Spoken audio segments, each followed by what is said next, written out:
Ô, Tainá, acorda, já é meio-dia.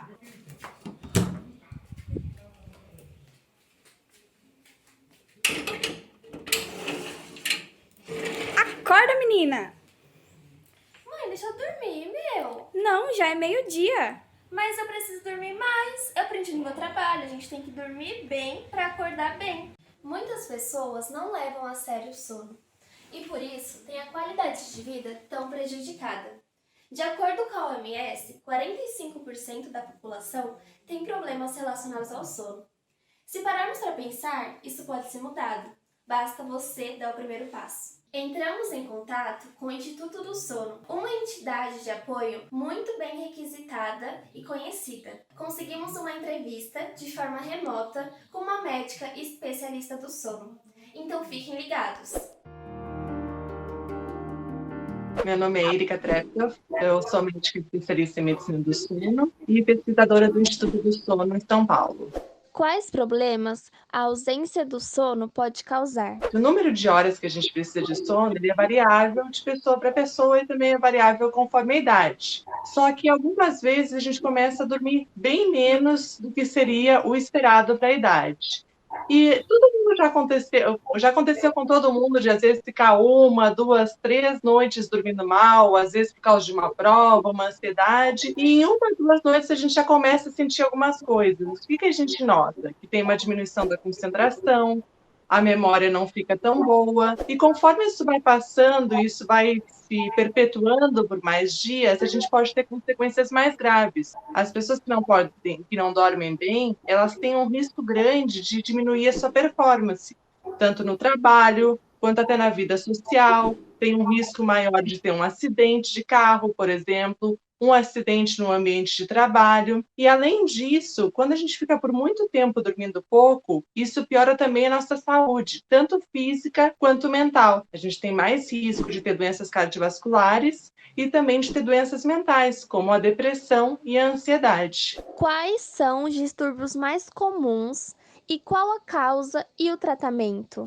Então, existem alguns distúrbios do sono que são muito frequentes na população geral. Um deles é o que nós chamamos de apneia obstrutiva do sono, que são aquelas pessoas, é muito frequente em pessoas que roncam, mas são pessoas que começam a ter pausas da respiração durante a noite. Alguns momentos que elas diminuem a quantidade de ar que entra ou até elas param de respirar. Isso é um problema muito frequente, é um problema respiratório e que tem consequências.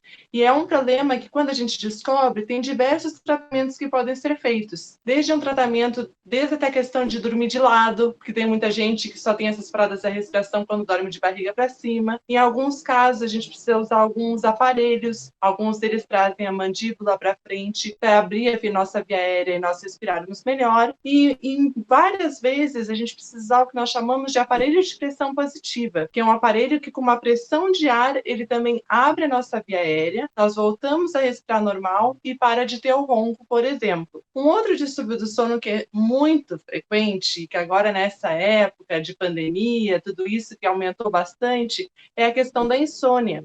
E a insônia, como é que ela é caracterizada? São dificuldades principalmente para iniciar o sono, pessoas que demoram muito para adormecer, aquelas pessoas que dormem, só que acordam diversas vezes durante a noite, ou, o que é muito frequente em pessoas que têm depressão, é acordar bem mais cedo do que seria o horário esperado. Digamos que uma pessoa ia acordar às 6 horas e às 4 da manhã ela já desperta e não consegue mais dormir. Em relação à insônia, a gente tem vários cuidados que se tem para poder melhorar a insônia. Um deles é o que nós chamamos de higiene do sono, que são hábitos bons em relação ao nosso sono. O outro é a terapia cognitivo-comportamental da insônia. Que é isso? Essa terapia é uma terapia específica para a insônia e ela vai nos ajudar a tirar algumas crenças que nós temos em relação ao sono, por exemplo, aquela crença de que todo mundo tem que dormir 8 horas, o que não é verdade, e ela vai nos ensinando também a ter hábitos saudáveis.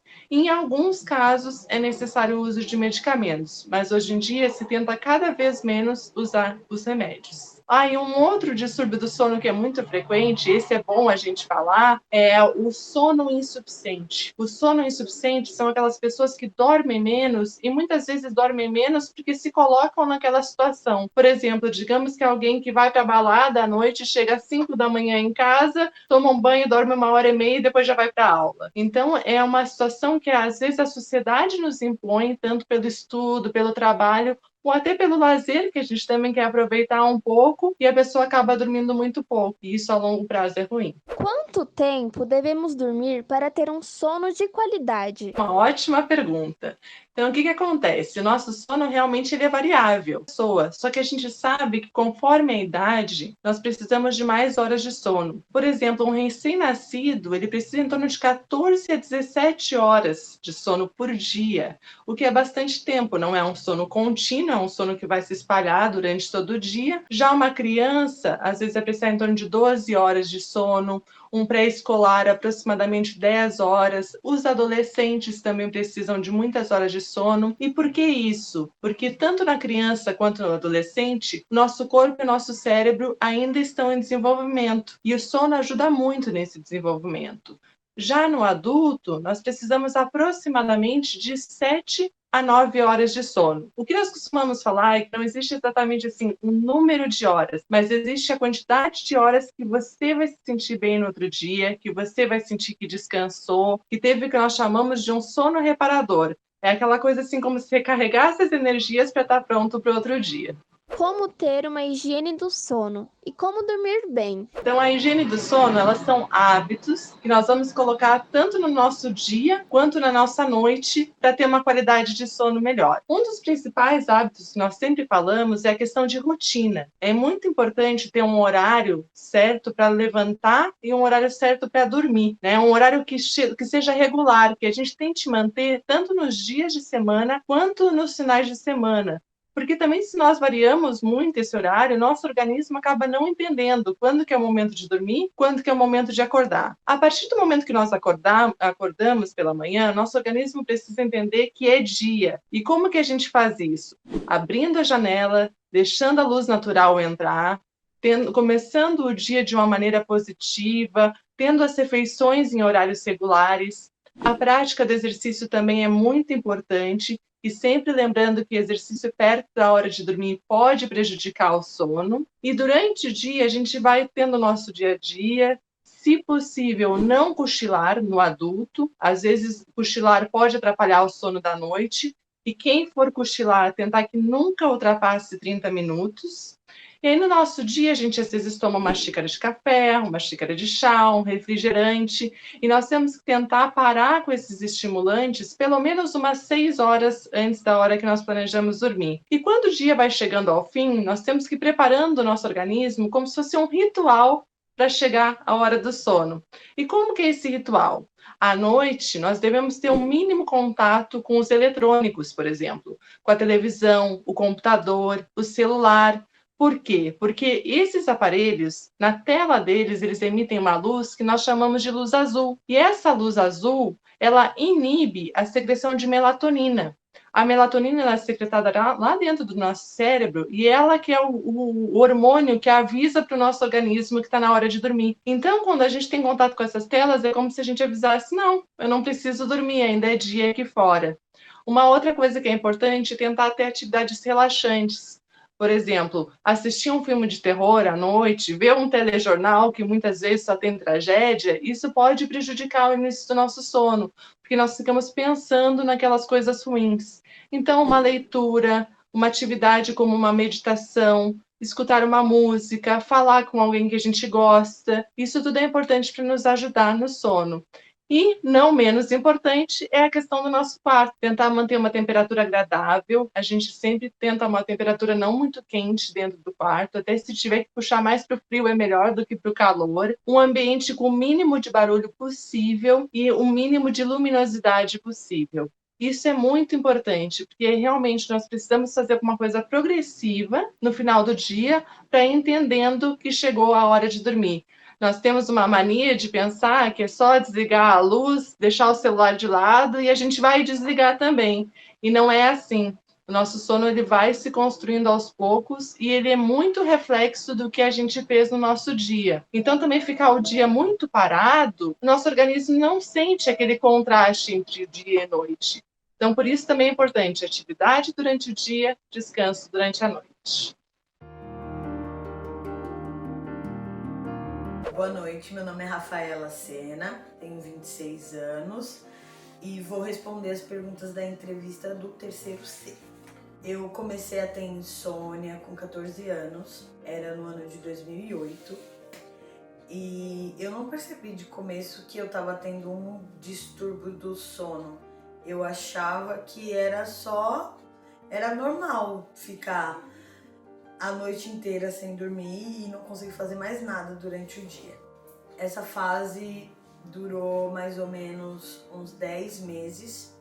Depois do segundo mês que eu tava vendo que não conseguia fazer nada durante o dia, que praticamente eu dormia, eu ficava muito, muito cansada, eu procurei ajuda médica na UBS aqui no Jardim Santa Fé. Eu comecei a ter insônia, eu acho que por causa da depressão, que aí a insônia em si foi a chave que ligou o diagnóstico de depressão. Eu ficava acordada a noite inteira, chorava, não dormia, ficava perdida nos pensamentos, pensava coisas sem nexo, principalmente coisas ruins, negativas. E no segundo mês que o pessoal na escola percebeu que eu estava faltando muito, entrou em contato com a minha mãe para perguntar o que estava acontecendo, porque eu não estava comparecendo às aulas.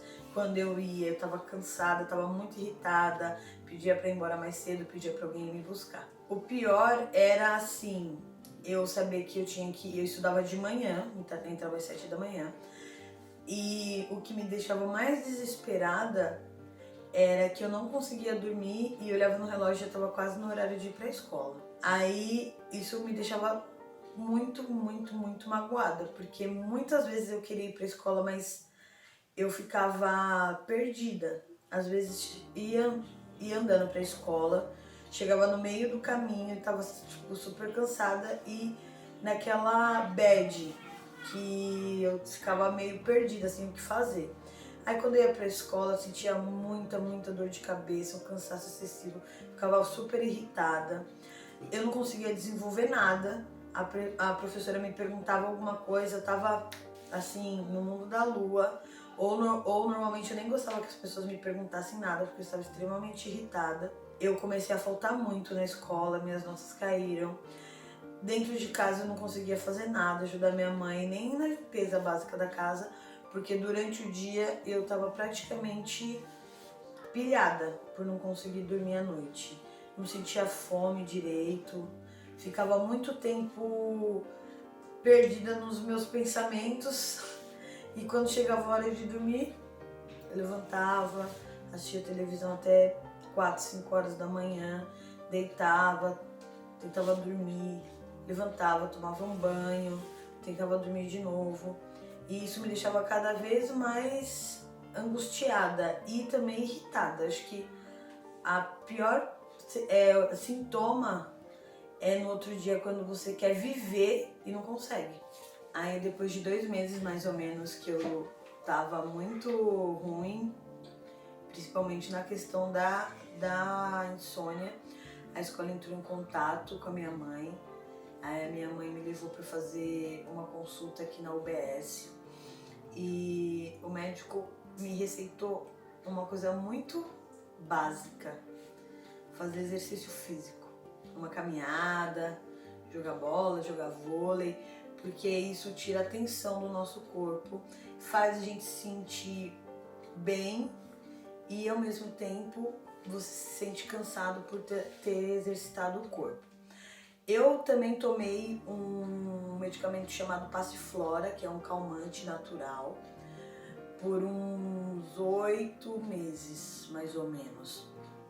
Só que quando eu percebi, eu fiz inscrição no futsal no CEL e comecei, toda vez que eu ia pra escola, eu ia pro futsal. E aí eu comecei a perceber que eu fiquei muito melhor assim. eu tinha ânimo para fazer as coisas. Eu chegava em casa, tinha ânimo de limpar a casa, ajudar minha mãe e conseguia dormir melhor, porque só pelo fato de eu estar exercitando o meu corpo, eu distraía a minha mente. Então isso me ajudou muito. Hoje eu tenho um sentimento de superação, porque eu entendi o quanto o sono é importante na nossa vida. É muito importante mesmo. E também fazer exercício físico, que foi o que me tirou dessa bad eterna. Hoje eu me sinto muito bem com isso tudo, porque a gente nunca enxerga que vai passar por isso, que vai vencer e tal. Mas hoje em dia eu vi que foi uma fase que eu tive que passar para aprender a importância do sono, a importância do nosso descanso, principalmente o mental.